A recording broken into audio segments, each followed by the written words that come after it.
पड़ोसी मुल्क पाकिस्तान से बड़ी खबर आ रही है, जहां बलूचिस्तान में यात्रियों से भरी एक ट्रेन को हाईजैक कर लिया गया है। बलोच लिबरेशन आर्मी का दावा है कि हाईजैक ट्रेन में पाकिस्तान आर्मी के 100 से ज्यादा सैनिकों के साथ साथ करीब 500 मुसाफिर मौजूद हैं। 6 पाकिस्तानी सैनिकों को मारने का दावा भी किया गया है। खबर यह भी है कि BLA ने ट्रेन से महिलाओं और बच्चों को छोड़ दिया है। साथ में पाकिस्तान सरकार को सीधी धमकी दी है कि अगर किसी भी तरह का आर्मी ऑपरेशन किया गया तो ट्रेन में सवार सभी मुसाफिरों को मार दिया जाएगा। मीडिया रिपोर्ट्स के मुताबिक जाफर एक्सप्रेस नाम की इस ट्रेन को बलूचिस्तान में टनल 8 पर रोक के रखा गया है।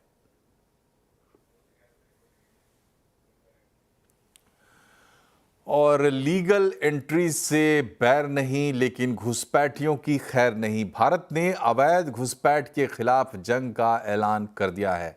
आज संसद में इसको लेकर बिल पेश हुआ है। इसमें विदेशी नागरिकों पर नकेल कसने की तैयारी है। जाली दस्तावेजों से अवैध एंट्री लेने वालों पर सख्त कार्रवाई होगी और उन्हें जेल भी हो सकती है, जुर्माना भी हो सकता है और दोनों भी हो सकते हैं।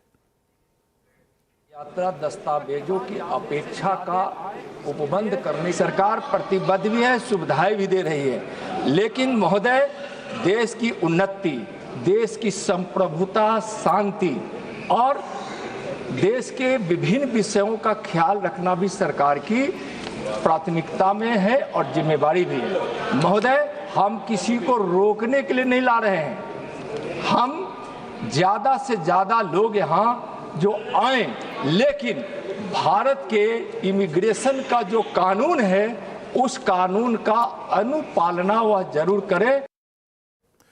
और इस बिल में क्या क्या खास बातें हैं, क्यों इसे घुसपैठ के खिलाफ भारत की जंग में एक अहम कदम बताया जा रहा है, बता रहे हैं लक्ष्मण रॉय।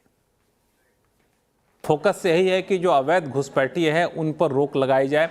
जो वीज़ा अवधि खत्म होने के बावजूद भारत में जमे रह जाते हैं उन पर रोक लगाई जाए और इसके लिए 3 तरह के खास प्रावधान किए गए हैं। पहला, सख्ती ये की गई है कि जेल की सज़ा का विशेष प्रावधान किया गया है, जुर्माने का विशेष प्रावधान किया गया है। मिसाल के तौर पर कोई अगर अवैध दस्तावेज के आधार पर भारत में चला आया है तो उसको 5 साल कैद की सज़ा हो सकती है या फिर 5 लाख जुर्माने की सज़ा हो सकती है या फिर दोनों हो सकती है।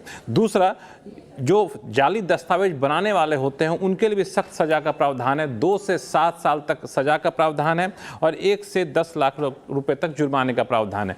विशेष मामलों में ज़्यादा संगीन मामला होगा तो दोनों प्रावधान एक व्यक्ति पर, आरोपी पर लग सकता है। और तीसरा, वीज़ा अवधि खत्म होने के बाद भी अगर कोई टिका रहता है, भारत में रहता है, तो उस पर 3 साल तक कैद का प्रावधान है और 3 लाख रुपए तक जुर्माने का प्रावधान है। अगर मामला ज़्यादा संवेदनशील है तो जुर्माना और कैद दोनों हो सकता है।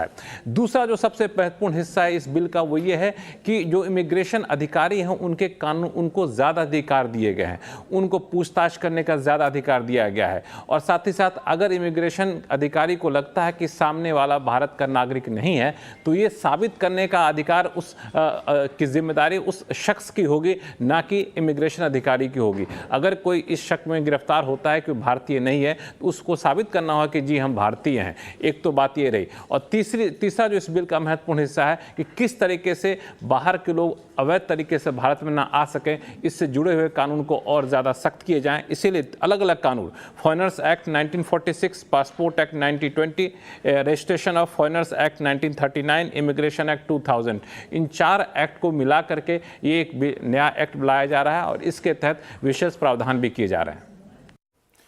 और इमिग्रेशन